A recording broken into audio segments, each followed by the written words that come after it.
Design Notes is a show from Google Design about creative work and what it teaches us. I'm your host, Liam Spradlin. Each episode, I talk with people from unique creative fields to discover what inspires and unites us in our practice. In this episode, I spoke with new media artist Harvey Moon at his San Francisco studio. In the interview, we explore how technology has always sought to extend human capabilities and the unique art that can only be created by machines. I think if you trace back a lot of the pivotal inventions that we've relied on, they've really extended or changed our understanding of the world. We also unpack the relationship we as artists and designers have with our tools. I think it's really important to recognize that everything we do has some impact on us. It's kind of a collaboration where you collaborate with the tool or the machine, and then the tool sort of teaches you what it's capable of. Let's get started. Harvey, welcome to Design Notes. Good to be here. So to start off with, I want to ask what brought you to your current work, and also how do you think the journey there influences the kind of things that you make? I think the journey started in the darkroom.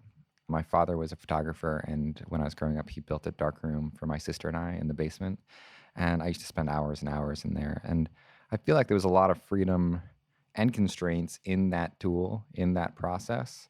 And I really fell in love with it. All of the techniques that you could experiment with and all of the different types of cameras and really the history of photography really excited me. And as it started to evolve and digital became a lot more prevalent, the process and the art evolved with it. And so the way I thought about photography in the darkroom was very different than how I started thinking about photography digitally and how I started working with photographs using a computer and not a darkroom. And so there was some organic growth, and as different things started fading in and out of my interest, it would combine in different interesting ways and kind of produce a new trajectory. And so I don't think I ever really had an intention of the work I would make today. It all sort of happened piece by piece, just following different passions and putting them together. But I think photography is really the beginning and the core of where, a lot of my love for technology and tool making and that process of making a final product really started. So you describe your work as being centered on the ways that technology can mediate how we perceive the world. And I want to start by getting into what you mean by that. Yeah, I mean, it's a big one. So I think if you trace back a lot of the pivotal inventions that we've relied on, they've really extended or changed our understanding of the world. We can go back to photography and think about Muybridge and how he would use photography as a way of seeing things that we could never have seen otherwise. And now we kind of take that for granted. We know in our mind what a slow motion video looks like or what a horse looks like as it's running, but we couldn't have known that unless those techniques had been invented. And through that, we were able to see beyond our own potential. I was really driven to photography for that reason, that you could perceive time in a different way. You could freeze time. You could use it in a sequence and create an animation and change your duration of your experience of time. Henri Cartier-Bresson would talk about the decisive moment. There was always this one special second that you could only capture with a photograph. A photograph now is so drastically different than the way we can perceive the world, but we're so accustomed to this that we have a really understanding of what a freeze frame is. So as you mentioned, there's the idea that technology has historically been about extending our capabilities or unlocking new potential for us as humans. And I'm interested in how we can remain aware of those influences.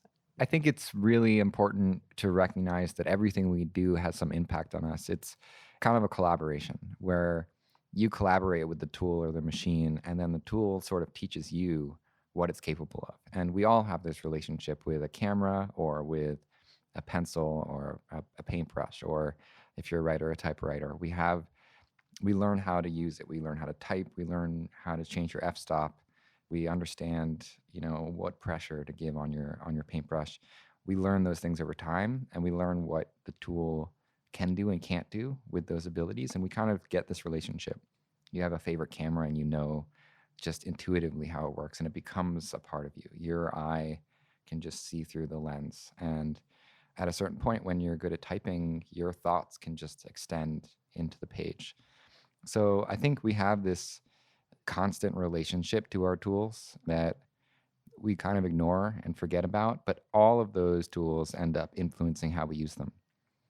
There's only one way to use a pencil, and you can't go sideways, and you only have a certain number of letters to work with in language. And I think these sort of tools have constraints built into them that we should recognize when we are using them. A typewriter or the keyboard we see today was made to be slower because of how typewriters would jam if you type too quickly. And so nowadays, we're maybe limited by how our history of this invention has dictated our use of it. Whereas we know there's other faster ways of inputting text, but we're kind of at the mercy of these technologies that have become so pervasive. And I think it's a really difficult question because it's really impossible to see how people will respond once they become accustomed to it.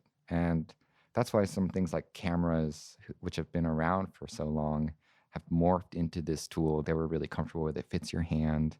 It didn't used to. It had to be done over years and years of experiment and practice and trying. There's no way that the original photographers could have imagined that a camera would be in everyone's pocket. So it's impossible to know what effect these technologies will have 10 or 20 years down the future. But it's important to recognize what impact we currently are having with these, at least to think about 10 or 20 years down, how it will impact everyone. And I think it's hard to be aware of the momentum that can happen when something becomes so ubiquitous, and the good or bad side effects of how those sort of technologies will start mediating the world. Probably an important topic for Google to consider, like Absolutely. these sort of tools are extremely powerful, and decisions that are made today will definitely have a lot of consequences, good and bad, 10 years down the line. And it's impossible to know like how the world will respond and reflect on these technologies. You talked about the evolution of the camera and how it went from this like very manual, large thing into something that fits quite naturally into your hand and seems like a natural extension of your expressive capabilities in some ways. I think we think about taking a picture as capturing something accurate when in fact it's like a representation of something accurate. I guess I'm wondering how you think about the way that our relationship and understanding of the thing that we're creating with the tool has changed because of how we've changed the tool, if that makes sense. Oh, what is the feedback loop? Yeah, since cameras have become so easy to use, maybe we've lost sight of the fact that you can create something with a camera that is unique and cannot be captured in another way. Well, I think there's a couple points there. I definitely notice a different value to images. Before, when I would work in the dark room and you were shooting 35 shots to a roll, you had some sense of value with each shot, actual monetary value, because the shot would cost money for film and processing and chemicals. And so you knew that each picture you took was limited and ephemeral, and it was on something physical, and that in a sense gave it a different weight of value. There was only one negative that could exist. Once we went digital, it really shifted our perception of these images and this sort of media into something that was a lot more readily available. So I think, when we've shifted to a digital realm, we've taken accessibility and ubiquity over the individual, the physical, the tangible. What do you think the implications are of that? Well, I think there's a couple things. I think it's a natural growth. I think there's always going to be a time that we become accustomed to our technologies, our tools, and then we can grow from that. And it extends our understanding of the world, and then we push even farther. Similar to photography, telescopes have been a really great way of us to extend our vision beyond what we were capable of. And so once we get an understanding of what's possible and what's up there in the sky, then our understanding, we reach this level of, okay, well, there's a universe we're in, there's a black hole in the center. And now we're able to photograph black holes. So I think there's some really interesting growth that we just have where we become accustomed to it, and then we just yearn more, and we're always growing and evolving with these tools. As I said before, like digital technology has made us value these images less, but it's made it a lot more accessible. Yeah, totally. But yeah, I mean, I think who am I to say what is like a good outcome or a bad outcome based on these technology? I think it's inevitable that we're going to grow and incorporate these tools into our lives and then add more and extend our ability even further. And I think we're never going to be satisfied with our current level of understanding of reality. We're always going to push our abilities and our senses farther into the universe. Speaking of the universe, it strikes me that your work also deals a lot with our relationship to more fundamental aspects of existence like time and space. In particular, the Slow Scan project seems to be concerned with how we experience time and place, and also using technology to, again, expose us to a way of looking at these fundamental mechanics in a way that we couldn't before. So first, for listeners, I'd like to get a description of what Slow Scan is. It's a software-based video work that continuously grabs from security cameras around the world. It takes 12 hours of historical imagery and it collapses it into a single frame. So what you see in the photograph is a bunch of interspersed slices, each one a different moment that consecutively creates one photograph. And in that image, you'll see both sunrise and sunset simultaneously. And in the live version, which I have a couple on the wall you can see, it will continuously update throughout the day. And so you'll never have the same image twice. And that image is constantly flipping through hours of the day. So I think with our understanding of time, we can only really perceive it in one way. We can only perceive time linearly. And there's no other way that we know how, without the help of tools, to experience time or flash back in time. And we can never go in the future. I was thinking about new ways that we could use tools to extend our ability of sensing time and existing by putting time together and making new layers of time that shows how things can change and adjust in a way that we couldn't perceive before. There's another piece that's kind of similar to that. I don't know if you're familiar with the drawing machine project. Did you see some of that? Oh, yeah. So these are all robot created drawings. And so one of the more recent drawing machines I had was a robot installed in Antwerp. And it was a 6-month installation in a museum where the robot would be hanging on the wall and drawing one line per day. And each line was about 5 meters long. And it was sensing the amount of light that came into the space. And so over the course of 6 months, you would see the seasons adjust the length of the day represented by this line. You couldn't see the pen moving. If you walked up to it, it was moving so slow that for any of us to look at it, it would look like it wasn't moving at all. But I don't think the piece was for that experience. It was for you to come back a few weeks, a few months later, and to see that progress and to recognize that we could not make a work like this. This work could only be built in a 6-month continuous drawing 24/7. And that level of existence of time is way beyond our understanding or our perception, but in a very simple, poetic way. There's something in there about, like, in contrast to using technology to augment our own skills, in some cases we allow technology to take on its own skill by itself.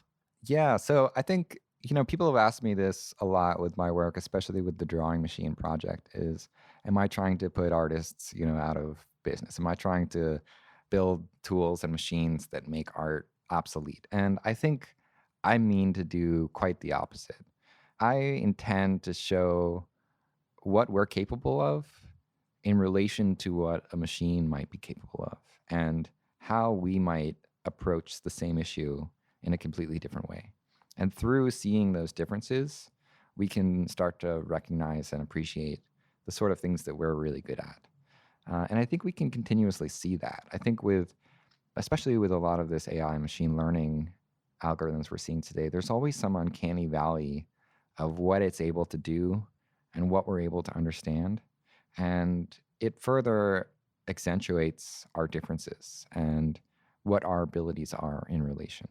So I think there's a lot of fear these days about, like, is our technology taking over our skills and abilities and what we're good at? And I think there's always going to be room for us to show our strengths and to recognize what a machine isn't correct for, isn't good for, or what are some things that technology can teach us about ourselves or how we interact with it. But I think there's more lessons to be learned than existential dread to be gained out of the technologies that we have in our world. Sure. Perhaps by creating a robot that creates art, we might discover something new that we can do. And there's also like a question about who did create the art, you know? Yeah, I really like that question. I don't want to answer that question. I'd rather that question be open. And again, I'll say that the way I think about it is like a collaboration. So, when I build a machine that draws, there's a lot of trial and error and changing to my code and my algorithms. And I feel like the intention and the idea is it's never something that I completely know. I always have to leave something up to the machine. And there's always some play that I build in so that something unexpected will trigger another insight or another interesting element. So I'm never trying to build something that's perfect. If I was thinking about that, I'd be building printers. I'm building a drawing machine in the way that I want it to be drawing and producing something as it builds. So for me, I always see this as like a partnership where I kind of embed my idea. I'm the architect of what should happen. But once it's released and once I start it, I'm hands off and I let the machine run its course and fulfill the algorithm as best it chooses. Sometimes that takes months to complete a drawing. Sometimes it's just a few weeks. And it's sometimes hard for me to know how long it'll take. But I really like that sort of anticipation that it's not all me controlling everything that's going on. And I like to kind of relate it to the work of Sol LeWitt, who used to make these wall drawings. And the wall drawings were a really interesting conceptual project where he would write the instructions for what the artwork would be, and he would send them to the museum. And it was up to the museum's installers to interpret those instructions and create the work. And he would create a detachment between the idea and what the work ended up being. And I feel that relationship is really prominent in software generated art, where the idea becomes the machine that makes the art, in his own words, where the idea is the code and the algorithm that starts it. And the work that comes out is kind of the epitaph of that process. So do you believe that the code and the machine are art themselves? Absolutely. The way I like to think about it is the machine is enacting a performance. So in a gallery or in a museum, you can come and watch it create the work and perform its action. And so in that case, it's a sculpture. It's performing the work. And then the drawing is really just an artifact. It's a representation of what happened. So there's layers to it. There's the process. I want to be more transparent. I want to reveal what created that piece. And I think one of the really important things about it being a drawing is that you're embedding a space and time into the piece. So whereas a digital piece can exist indefinitely and infinitely, a drawing can only exist in one place at one time. And it took time to create. And I like to make sure that each piece is embedding a little sense of its own place and time of where it was created. That might mean incorporating data sets of what's happening around, whether it's light or radio frequency waves or some sort of external input that informs the drawing and embeds that sort of site-specific time and space into the piece. So each drawing ends up being completely unique and based off of where and when it was made. We're recording here in your studio, and behind you on the wall is a drawing that you pointed to earlier that's composed of a lot of lines and curves, and I want to get a little bit better idea of how that was made and what it's made out of. Sure. So that project is called Sinew, and it was a series of drawings that was made using a software-defined radio. So a software-defined radio is a fancy car radio that you connect to your computer. And instead of hearing audio, it listens to the digital signals transmitted through the airwaves. And you're able to tune it not just to the radio frequencies, but also to GPS or Wi Fi or Bluetooth or GSM or all sorts of different radio waves that permeate through our world. And they're completely invisible. And all of these technologies and all of these frequencies that we rely on are flowing through us and through our world constantly. And the project was an aim to visualize those invisible muscle structures or the invisible sinew that kind of makes up our world. And the project grabs this data set wherever it is and in real time converts it into a line drawing. We're actually taking that data and interpreting it into an abstract representation of that data. So you're not going to be able to look at it and say, okay, that's a Wi-Fi and that's a radio, but it is informing the line work and how these lines are put together. And so what you see is this very unique formation of the current spectrum in that area. And here in San Francisco, there's a lot of activity. So everywhere I do this piece, you get a very different result. And I think there's something really interesting about the time and place of those invisible frequencies embedded into this object, into this final drawing. We talked about how when you approach a tool like a paintbrush or a typewriter or something like that, that over time, through your experience with that tool, you learn certain things about its behavior and capabilities and how you can use it to create things. And I'm interested, again, we're sitting in your studio and there's all sorts of things around like moving and blinking. And it strikes me that you work with a number of different tools. And I'm interested in what you've learned from these unique tools that you choose to work with. Well, that's a big one. I think it becomes a bigger question because more and more things are being invented every day that I have to keep an eye on and keep note of. I think I've always considered the tool as a means to produce an idea or to fulfill a project. And so it's always been conceptually based initially. And then I'll try and find or invent a tool that fills that need. So I try to be a little more proactive about what best fits what I need to convey. And that starts an entire process of creating and learning and generating this tool and working with it. And it might take years before I get to where I feel like the idea has come to fruition. And, part of me really likes the slow process, but it's really picking and choosing different pieces that eventually grow and become something. I'm never thinking about the tool first and saying like, okay, well, what does this do? How does this change how I interact with it? It's more so like, okay, I'm going to make something new and see what happens when I play with this, or I'm going to see what comes out because I made this change. Case in point, there's an electronic drum set that I built behind you.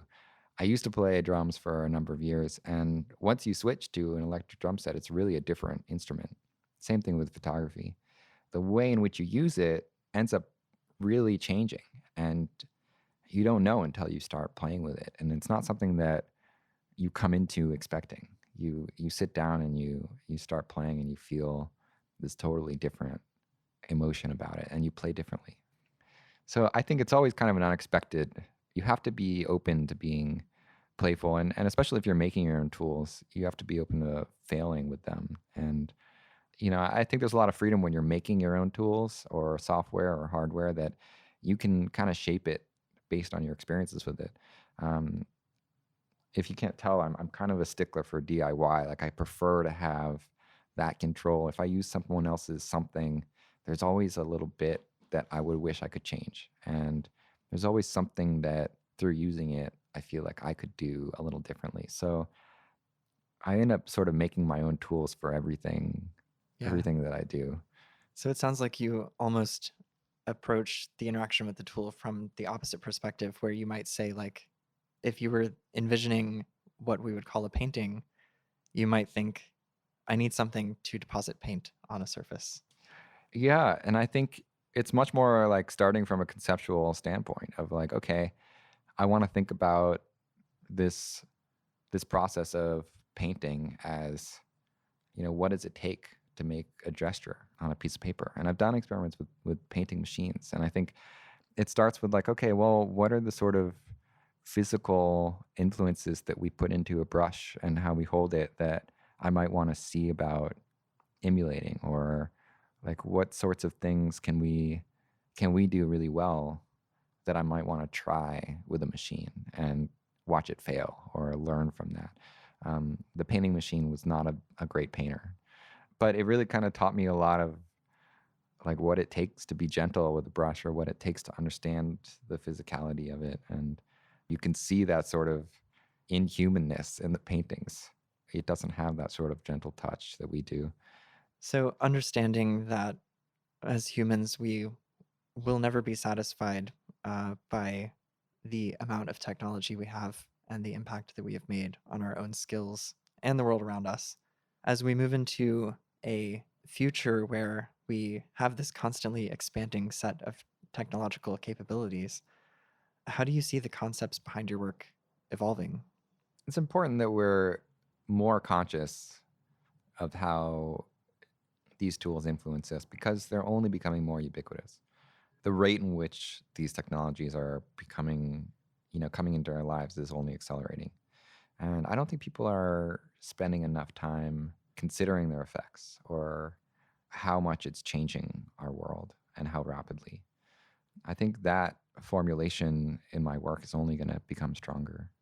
The value of being introspective about our technology is only going to be stronger.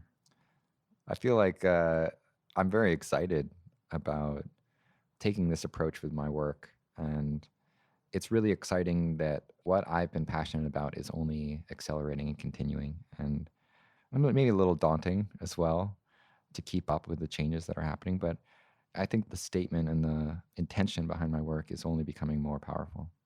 Do you think that our experience of the world is already being informed by the influences that these new technologies like AI and machine learning have? Absolutely. I mean, it's naive to think that we live outside of them. I think it's, I understand that maybe for some people they feel like it's not influencing them, Mhm. or it's not impacting their daily life. But what's happening behind the scenes that we don't acknowledge is so huge. And without having that understanding, or without having the intellectual curiosity of understanding, or doing your research, it's really impossible to see behind, the curtain of, what a cloud really is. What is it that your data does when you pick up your phone? I think it's vitally important that people start understanding this a bit more, because we're so reliant on these tools that we're really forgetting how important they are to our lives. And I think that's a big part of what I want to do with my work, is like recognize there's a lot of invisible infrastructure that we rely on, we exist on. So I think it's vitally important that we are paying attention to the systems that dictate our world. And at least personally for me as an artist, I find it to be a social responsibility to make work about the systems that dictate the world we live in. All right. Well, thank you again for joining me, Harvey. All right. Thanks for having me.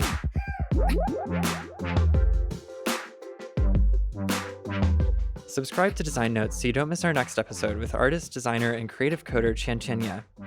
We trace her journey from calligraphy brushes to a glove that can hold your hand, and talk about what it's like to put creative work into the world. You can subscribe to Design Notes on Google Podcasts, iTunes, Spotify, or wherever you listen to podcasts. Leave us a review on iTunes and listen for a shout out in the next episode, or let us know how we're doing with an email to design@google.com. Thanks for listening.